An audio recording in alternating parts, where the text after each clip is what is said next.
کچھ لوگ بھروسہ کے لیے روتے ہیں اور کچھ لوگ بھروسہ کر کے روتے ہیں۔ ایک مسئلہ یہ بھی تو ہے ہمارا کہ ہم گفتگو کو سمجھنے کے لیے نہیں بلکہ جواب دینے کے لیے سنتے ہیں۔ بعض دفعہ زندگی ایک مقام پر آ کر ٹھہر جاتی ہے، کچھ سمجھ نہیں آتا کہ کس طرف نکلیں، آگے یا پیچھے۔ اس وقت اگر کوئی آپ کا بوجھ ہلکا کر دے تو اچھا لگتا ہے۔ حد سے زیادہ حساس اور حد سے زیادہ سوچنے والے لوگ کبھی خوش نہیں رہ سکتے۔ انسان اپنی غلطی پر تو اچھا وکیل بن جاتا ہے مگر دوسروں کی غلطیوں پر سیدھا جج بن جاتا ہے۔ ہمیشہ تنہا چلنے کے لیے تیار رہیں، کیونکہ بہت سے لوگ جو سفر شروع کرتے وقت ہمارے ساتھ ہوتے ہیں دراصل وہ اختتام کرتے وقت ہمارے ساتھ نہیں ہوتے۔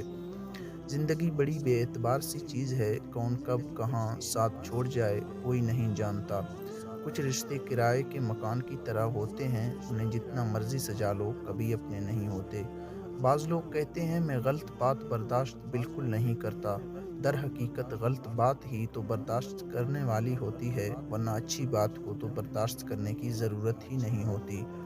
رشتے خوبصورت آواز، اونچے مرتبے اور خوبصورت چہرے سے نہیں بنتے بلکہ خوبصورت دل اور نہ ٹوٹنے والے بھروسے سے بنتے ہیں۔